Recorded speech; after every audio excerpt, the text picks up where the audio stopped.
I found that what's working on YouTube in 2024 isn't over-the-top flashy edits or big production or big personalities.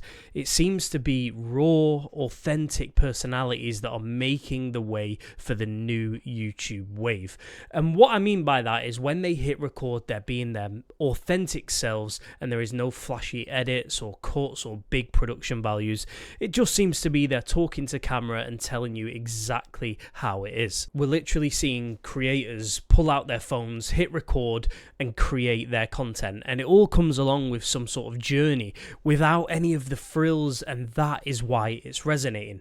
But why? I'm here to tell you what I think is why these creators are making it big and making a name for themselves by just being themselves. So just to introduce you, my name is Daniel H, and I have been a content creator not on this particular channel, but in various other modes. I've worked for various different companies. I've been an entertainer myself in musical theatre, in shows in the West End of London, and I have been in and around content pretty much all my life. I've been social media specialist. I've been a producer for a live streaming company. So I've been in and finding out about YouTube, Instagram, TikTok, the algorithms, hacks, top tips, hacks, to-dos, how-tos, and all of the above. And what I am seeming to find at the moment is that authentic, real content is what is like surviving and thriving at the moment. It seems that authenticity is at the heart of what most people and most audiences want to see. I think audiences today have seen the overcomplicated, flashy edits, big production values, and I think especially Gen Z and Gen Alpha is the next one, I believe, are tired of this overly polished, overly inauthentic content, and people want to see real content that actually connects with them again. I've seen a lot of my favorite content creators struggling with this at the moment and wanting the internet to come back to what it used to be, to connect real people, instead of this cancel culture that seems to promote everything bad about every single person. And I think that's why a lot of people are just going back to this real life, no cuts, no edits, no polished content that you can't have any fakery with. I think authenticity seems to build trust and connection, and people crave realness rather than perfection. It seems we've gone through that Instagram stage, but on YouTube, where Instagram used to be about everything polished, filters everywhere, and now you're seeing a lot more authenticity of models promoting their real bodies, of people not saying that everything is perfect, that they don't have the car and the house that everyone wishes they want. It's not all about that. There is real life and real authentic craving from our audiences, and I think that is now coming to light on YouTube, where people are just wanting real, authentic content. And I'm probably going to say authentic a lot in this video. So one of my roles outside of content creation is being a director, and I'm a director in London's West End for an amazing show. And one of the things I've found that I think relates to this authenticity that I'm talking about is just when I'm giving notes to the cast, to things that they need to do to make the show as good as it needs to be, is be authentic.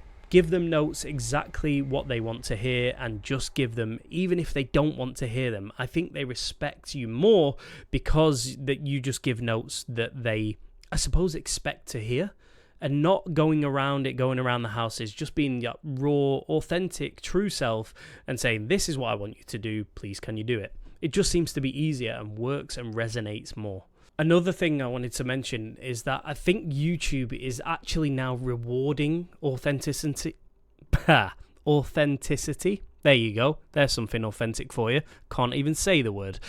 I think they're rewarding consistency and engagement, and that comes with authenticity and without perfectionism. If you are a perfectionist, which there is nothing wrong with being a perfectionist, but if you're giving these overly flashy edits that aren't true to life, then I think you can sometimes see, now there's a train going past, which I'm going to keep in because it's authentic. yeah, I think they're rewarding that consistency, which comes with being authentic and being true to yourself and pressing that upload button, even on a video that you don't think is absolutely perfect or that will get the most views.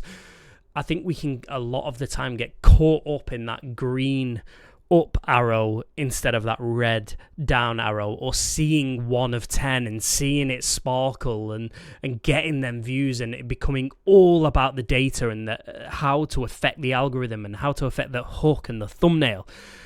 Sometimes I just think being real and talking to your audience as a creative shines through more, and you then develop a real community base rather than these people that just watch one video that goes viral and never again. I also want to debunk the myth behind flashy content. And what I mean by that is the misconception that you need flashy cars, luxury items, gold watches to grow on YouTube. Everyone has their own platform and everyone has this ability to make great content, no matter what niche you are in. If you are in a niche that revolves around luxury cars and having big mansions and showing off your properties, then fine, great. Go ahead and earn millions of subscribers. I'm sure there is plenty of people that subscribe to that sort of content. And there's even, there's someone that I'm following now, Jenna Phipps, who is not in that content, but she's building a house. And I find that fascinating. And it's real, authentic, and she's building it up from scratch. They've had loads of problems, and I think that's what I enjoy most about it. Not that I've got this money from nowhere. Mummy and daddy have paid me hundreds and thousands and millions of dollars to just buy houses and then show off and showcase my lifestyle. She's just building it up authentically from the bottom to the top. I think they're currently just putting their roof on their house in Canada, I believe. And it's fascinating content because they are showing their real life stories, the ups, the downs, the trials, the tribulations of building this house. Even though it is a pretty impressive house, has a pool and everything like that, it's still impressive. So relatability. This is my main point of this video.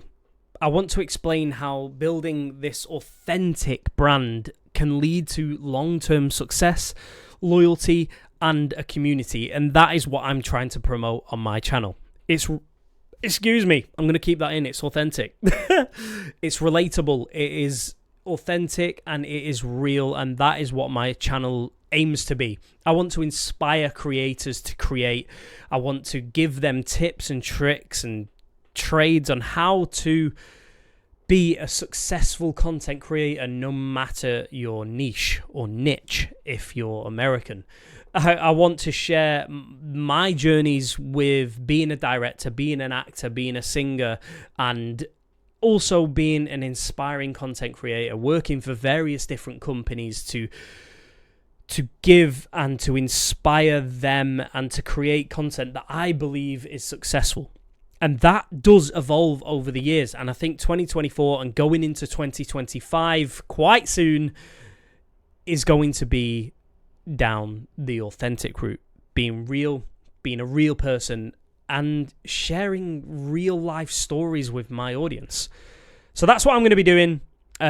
If you do want some tricks and tips on how to be a successful content creator, please go and watch this video. It is really long, but I think it gives some really insightful tips and tricks on how to be a content creator and what you should do and how to go about it.